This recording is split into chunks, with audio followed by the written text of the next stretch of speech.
पिछले एपिसोड में हमें दिखाया जाता है कि मैनेजर जैम बया क्यों को मारने के लिए अपने कुछ बंदों को भेजता है। आगे की स्टोरी कंटिन्यू करने से पहले लाइक और सब्सक्राइब कर लेना और हाँ, कमेंट करना मत भूलना। एपिसोड की स्टार्टिंग में हमें पोर्ट का सीन दिखाया जाता है जहाँ पर बहुत सारे कंटेनर होते हैं। वहाँ पर हमें 3-4 बंदों को दिखाया जाता है जहाँ वो एक कंटेनर को खोलते हैं तो उन्हें बहुत सारे ड्रग्स के पैकेट निकलते हैं। अब एक मेंबर बोलता है कि ये दुनिया अब कितनी बेटर हो गई है। पहले हमें टूना फिश के पेट को फाड़कर उनमें से ये सामान को बाहर निकालते थे, तुम जानते हो ना। और अब ये देखो, अब हमें खुले में ये से मिल रहे हैं। मैं समझ नहीं सकता कि इन कोरियंस के दिमाग में क्या है। अब दूसरा मेंबर बोलता है कि तब आज के बाद में ये सब कुछ यहाँ पर लीगल है। अब पहला मेंबर बोलता है कि ये लीगल नहीं, अप्रूव किया हुआ है। हमारे से ऊपर जो बंदे हैं वो पहले बात कर चुके हैं। अब दूसरा मेंबर ड्रग्स के पैकेट को उठाते हुए बोलता है कि ये सब कुछ कोरिया में अलाउड है, लेकिन चेयरमैन ये सब बिजनेस नहीं चाहते होंगे। मैं श्योर होंगे वो चुपचाप नहीं बैठेंगे। अब पहला मेंबर उस पैकेट को लेकर बोलता है कि तुम्हें चिंता करने की कोई ज़रूरत नहीं है, ये सब कुछ हमारे हेड सोगो की इच्छा है और हमने डिसाइड किया है कि हम उन्हें फॉलो करेंगे। अब पहला मेंबर उस पैकेट को नीचे फेंककर बोलता है कि और ऊपर से मैंने सुना है कि चेयरमैन फर्स्ट लाइन से पीछे हट गए हैं। अब दूसरा मेंबर बोलता है कि क्या ये सच में है, क्या आप श्योर हो। अब पहला मेंबर बोलता है कि रुइगासाकी और हमारे बॉस दोनों के बीच में सक्सेसर के लिए फाइट हो रही है, इसलिए चेयरमैन ने डिसाइड किया है कि वो अपने आप को रूम में ही बंद कर लेंगे और सारे ऑपरेशन को ऑर्गेनाइजेशन के टॉप मैनेजमेंट को सौंप दिए हैं। और मैंने ये भी सुना है कि इन सब के बीच में बया क्यों होटल में चले गए हैं। वो क्या सोच रहे हैं कि वो शेर के गुफा में इससे अपने आप ही चले जाएगा। मुझे लगता है कि वो अब तक उसका कीमा बना दिया होगा। और उस कोरियन सोल्जर का क्या मैटर है, मैंने सुना है कि उसका भी कीमा बना दिया जाएगा।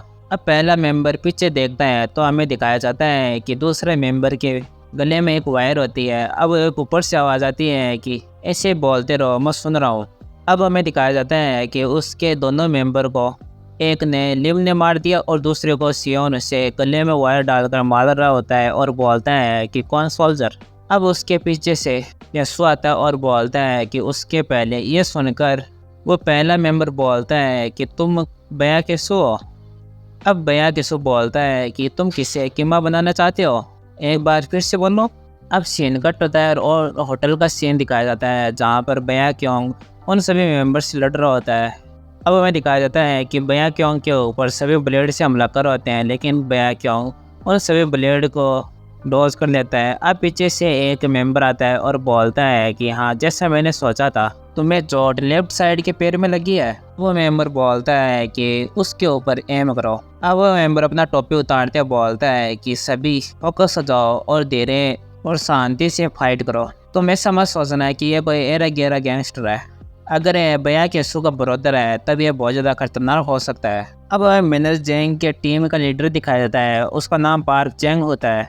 अब से हम उसे पार्क कह के बुलाएंगे। अब पार्क बोलता है कि तुम लोगों को सीधे ही फाइट करने की कोई ज़रूरत नहीं है, इसको धीरे धीरे काटो और इसके स्टेमिना को पूरा ख़त्म कर दो। आखिरकार हम हंटिंग डॉग्स हैं और उस तरह वो हमारा शिकार है। अब बया क्यों बोलता है कि तुम कितनी मतलबी बात करते हो। अब पार्क बोलता है कि चलो उसे हरा दो। अब हमें दिखाया जाता है कि सभी मेंबर उसके ऊपर वापस से अटैक करने लगते हैं, लेकिन बया क्यों उन अटैक्स को डॉज करते हुए उसके ऊपर एक पंच मारता है। अब दूसरा मेंबर आकर उसके हाथ को पकड़ लेता है और बोलता है कि मैंने इसको पकड़ लिया। अब वहाँ पर खड़ा दूसरा मेंबर उसके ऊपर ब्लेड से हमला करता है, लेकिन बया क्यों उसके सर को पकड़ लेता है, उसको पैरों के ऊपर एक किक मारकर दूसरे बंदे के ऊपर गिरा देता है। अब पार्क बया क्यों पर हमला करने के लिए अपने ब्लेड निकालता है और बया क्यों के ऊपर हमला करता है, लेकिन बया क्यों अपने हाथ से मारकर ब्लेड को डिफेंड कर लेता है। अब पार्क एक किक मारता है। अब बया क्यों सोचता है कि ये मुझे बहुत ज़्यादा चिढ़ हो रही है इससे, और उसके किक को अपने हाथों से डिफेंड कर लेता है। अब पार्क बोलता है कि ऐसा लग रहा है कि उसका पैर अभी भी काम कर रहा है। अब बया क्यों सोचता है कि ये कमीना अभी भी कोई अपॉर्चुनिटी के बारे में सोच रहा है, ये कोई नाजुक मोमेंट के ऊपर एम करने वाला है। अगर ये लोग नाजुक स्थिति पर एम करने वाले हैं तो ये मेरा ही फायदा होगा। अब बया क्यों अपना ब्लेड निकालता है। अब सीन कट होता है और बया किस्सों को दिखाया जाता है जहाँ पर बोलता है कि एक बार फिर से बोलो कि कौन कीमा बनने वाला है। अब वो मेंबर बोलता है कि और कौन, तुम। अब वो मेंबर बया किस्सों गाली निकालते हुए बोलता है कि तुम ही वो बंदे हो जिसने नोबू और काइटो के ऊपर हमला किया था। तुम ही हो ना बयाक्योंग के ट्विन ब्रदर जो फेक है। अब वो मेंबर बोलता है कि हम लोगों ने तुम्हारी स्किल देखी है, लेकिन तुम्हें यहाँ पर नहीं आना चाहिए क्योंकि तुम्हारी बॉस बयाक्योंग के ऊपर कोरिया के सोल्जर भेजे गए हैं। बयाक्योंग हंसते हुए बोलता है कि क्या सच में बयाक्योंग को पकड़ने के लिए? ऐसा लग रहा है कि तुम बहुत ज़्यादा कॉन्फिडेंट हो। अब वो मेंबर बोलता है कि मैंने सुना है कि बयाक्योंग एक पेड़ से लड़खड़ा कर चलता है। उस टूटी फूटी बॉडी से बयाक्योंग ज़्यादा देर नहीं टिक पाएगा। अब सियोन बयाक्योंग का हाथ पकड़ लेता है और बोलता है कि आप नीचे जाके आराम करो। इसने बोला ना कि बॉडी टूटी फूटी हुई है। अब बयाक्योंग बोलता है कि हाँ मैं तुम्हारी बात सुनूंगा, लेकिन पहले इस बंदे ने लाइन क्रॉस कर दिया। ये क्या बोल रहा है कि बयाक्योंग को पकड़ेगा? अब हमें पता चलता है कि वो और कोई नहीं बयाक्योंग होता है और बयाक्योंग की जगह होटल में बयाक्योंग होता है। अब वो मेंबर बयाक्योंग के पैर को देखकर बोलता है कि ऐसा नहीं हो सकता, तुम बयाक्योंग हो, और वो हमें दिखाया जाता है कि नीचे पड़ जाता है। अब बयाक्योंग उस मेंबर के पास आकर बोलता है कि तुम क्या बोल रहे थे कि बयाक्योंग कमज़ोर है। अब बयाक्योंग को गुस्से में दिखाया जाता है, जहाँ पर बोलता है कि हाँ मैं वही हूँ जिसका पैर अपंग है ryugasaki। अब चलो बताओ कि तुम क्या करने वाले हो। अब सीन कट होता है और होटल का सीन दिखाया जाता है, जहाँ पर हमें पता चलता है कि वहाँ पर बयाक्योंग नहीं बयाक्योंग होता है। अब से हम उसे बयाक्योंग कहकर ही बुलाएंगे। अब हमें बयाक्योंग को ब्लेड निकालते हुए दिखाया जाता है, जहाँ पर बोलता है कि तुम एक अपॉर्चुनिटी को देख रहे हो ताकि तुम मेरे वीकनेस के ऊपर हमला कर सको, लेकिन शुरुआत से ही ऐसी अपॉर्चुनिटी को प्राप्त करने के लिए मैं एम कर रहा था। अब हमें दिखाया जाता है कि बयाक्योंग फुल स्पीड के साथ सभी मेंबरों को काटते हुए आगे बढ़ता है। ये देखकर सभी घबरा जाते हैं। अब पार को दिखाया जाता है, जहाँ पर वो सोचता है कि इसने अपने लेफ्ट साइड के पैर से जंप किया है।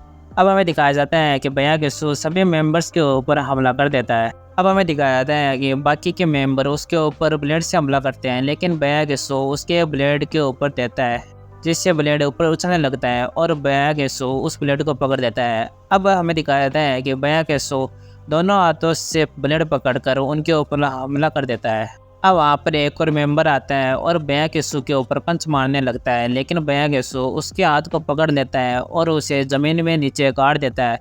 अब बयाक्योंग बोलता है कि तुम लोग क्या बोल रहे थे, शिकार शिकारी, लेकिन यहाँ पर तुम लोग हो जिसका शिकार हो जा रहा है और हम शिकारी हैं। अब पीछे से पार्क बोलता है कि क्या तुम बयाक्योंग हो? क्या तुम्हारा मतलब यह है कि तुमने शुरुआत से ही ये नाटक किया है? अब बयाक्योंग बोलता है कि क्या सभी को पता चल गया? क्या इसी को ही बेरूपिया कहते हैं ब्रदर? अब पार्क अपने सैटेलाइट फ़ोन से बोलता है कि यहाँ पर कैलकुलेशन के हिसाब से मैच नहीं हो रहा है। मैं बेटा बोल रहा हूँ, प्लान बी को स्टार्ट करो, मुझे एल्फा टीम की मदद चाहिए। अब सैटेलाइट से सामने से बोलता है कि एल्फा आ रहा है। अब पार्क बाकी के मेंबर को बोलता है कि एल्फा यहाँ पर आ रहा है तो सभी यहाँ से विड्रॉ कर दो, मैं और एल्फा यहाँ पर सबको संभाल लेंगे, तुम लोग सिर्फ बीच में आओगे। अब बयाक्योंग बोलता है कि एल्फा।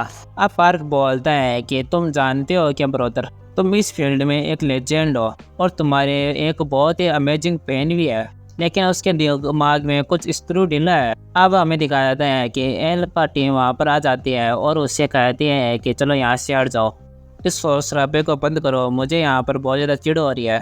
अब वो मेंबर अपना हुड्डी निकालता है और बोलता है कि बयाक्योंग क्या तुम ये सच में हो? लेकिन ये ऐसा नहीं हो सकता क्योंकि तुम तो मर चुके थे, मैं श्योर था कि मैंने तुझे मार दिया था। अब हमें दिखाया जाता है कि वो एल्फा मेंबर और कोई नहीं घोस्ट होता है। यह सुनकर बयाक्योंग बोलता है कि मार दिया। अब बयाक्योंग का चेहरा एकदम खतरनाक तरीके से दिखाया जाता है, जहाँ पर बोलता है कि तो ये फिर तुम थे जिसने मेरे बिग ब्रदर के साथ ऐसा किया।